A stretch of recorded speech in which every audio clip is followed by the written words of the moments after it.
C'est un podcast Vivre FM. Et c'est l'heure de retrouver le meilleur mannequin Vespa du 21e siècle. Il vient de nous parler de sa semaine décalée ou pas. Bonjour Stéphane Edelson. Bonjour Dominique, vous me faites rire. Vous êtes comme ça, vous. C'est vrai, vous êtes le mannequin Vespa idéal. Bon, je vais appeler Vespa. En plus, vous avez une très belle chemise aujourd'hui, donc ça ira très bien avec votre nouvelle Vespa. Alors justement, puisque vous en parlez, Vespa fête ses 75 ans. Alors, musique.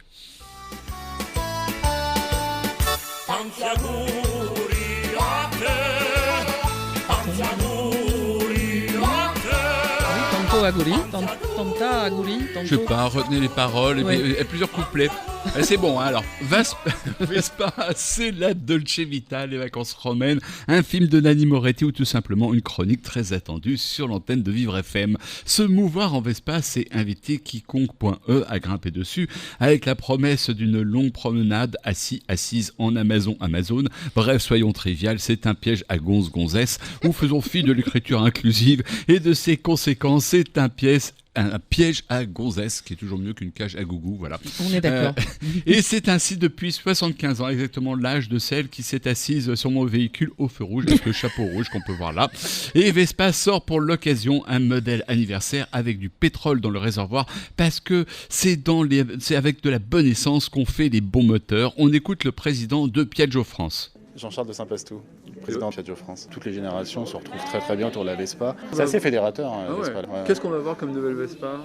Cette année, on a présenté une série spéciale, la Vespa 75e anniversaire, avec une livrée spéciale. C'est une Vespa qui sera commercialisée que sur 2021. Elle n'est pas limitée en quantité, mais elle est limitée dans le temps, uniquement sur 2021. Et elle a déjà été commercialisée le mois dernier. Alors, oui, à vos porte-monnaies, Dominique. D'accord, et c'est celle que je vois devant le studio, grise avec un liseré jaune là ? Ah non, ça c'est l'Electra, le modèle électrique de Vespa avec lequel je suis venu ce matin et avec sa marche arrière. Waouh ! Anachronique vu que le nom de Vespa, la guêpe en italien, vient de ce petit vrombissement de son moteur thermique. Alors avec un moteur électrique, on est plus proche de Bernardo racontant sa journée à Zorro. Mais donc pas de bruit, la marche arrière et une autonomie avec des limites qu'on connaît à l'électricité sans fil.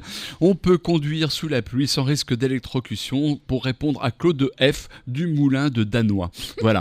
Et mon sujet tombe à point parce que la mairie de Paris vient d'annoncer des parcs-mètres pour les 2 roues dès 2022, ouais. Mais pas pour ceux munis d'un moteur électrique justement. Chouette, tout le monde en électrique. Oui, mais petit 1, quid de la population entraînée par la pollution entraînée par ces vieilles motos aux chromes amoureusement entretenues depuis des générations et vouées à la casse. On nous parle du continent plastique. Un jour, des explorateurs, après des jours et des nuits de mer déchaînée, mettront le pied, découvriront la péninsule de Kawasaki, faite de chaînes de motos, de boulons de peau de détente, parsemées de poignées de KTM, de bougies NGK, d'amortos avant, de guidons chromés pour la végétation exotique, des arbres à cames de Royal Enfield. Et dire qu'on croyait notre monde fini. Petit 2, grâce à l'électrique. Si on gracie ceux qui ont des moteurs électriques, la ville de Paris tape donc au portefeuille. Le véhicule électrique, même avec les aides, ça chiffre un peu, voire beaucoup. Alors tant pis pour les pauvres, le but c'est moins de circulation. On est comme ça à la ville de Paris. Petit pas, petit bus. Si t'es fatigué, t'as qu'à prendre l'autobus. Exactement, comme le disait Pierre Bellemare. Jacques Martin, absolument. N'importe quoi ce matin.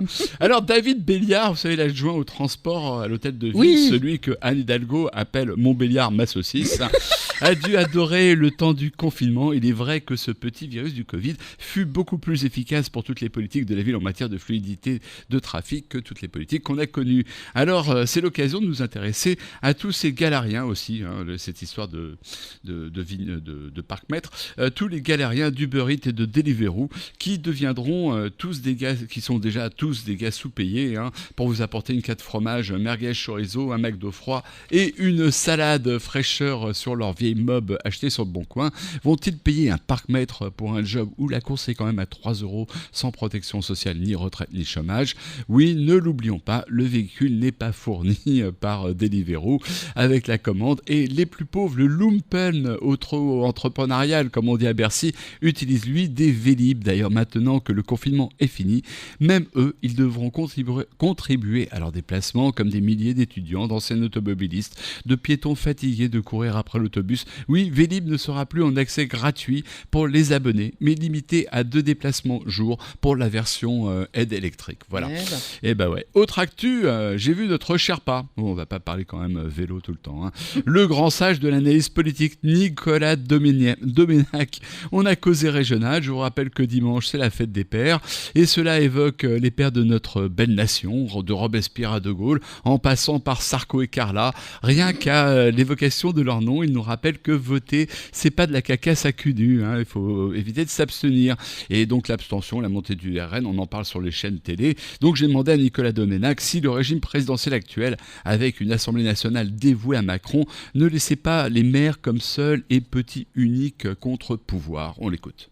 Corrigerait ce que dit Stéphane Edelson en l'occurrence. Je crois qu'il y a un contre-pouvoir qui du coup s'est institué, qui est un contre-pouvoir médiatique avec tous les inconvénients et les avantages que ça peut présenter. C'est-à-dire qu'aujourd'hui, les contestations, vous les voyez sur les plateaux de télévision. Alors parfois caricaturaux, parce que l'image conduite à cette caricature-là, mais avec un bon côté, c'est que par exemple, quand il a fallu se battre pour en venir au déconfinement, alors que les épidémiologistes enfermistes avaient le dessus des plateaux, tout d'un coup, on a commencé à voir apparaître des psychologues, des psychiatres, des gens des sociologues qui nous ont dit « Ah mais attention, il n'y a pas que les lits d'hôpitaux qui comptent, il y a ceux qui commencent à flipper et à faire des dépressions, etc. etc. » Donc c'est sur les plateaux télé que se joue ce rapport de force-là. Alors, encore une fois, avec des caricatures inouïes, puisque les chaînes qui sont en performance toujours croissante, c'est des chaînes d'extrême droite, quoi, donc, comme CNews.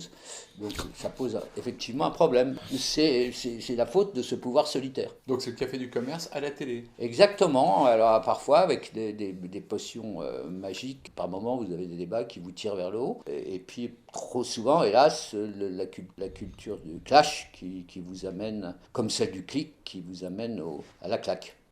Exactement. Alors j'ai bien retenu la leçon, Dominique. Hein. Si le pouvoir se fait autour des plateaux télé, il en va de même à la radio autour de cette table. En ce 18 juin, l'opinion publique, la majorité silencieuse, c'est moi, c'est vous, Dominique. C'est vrai. Et ouais, demain comme aujourd'hui, je parlerai à la radio sur Vivre FM.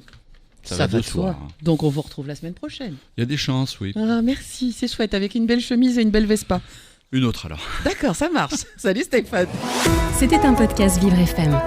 Si vous avez apprécié ce programme, n'hésitez pas à vous abonner.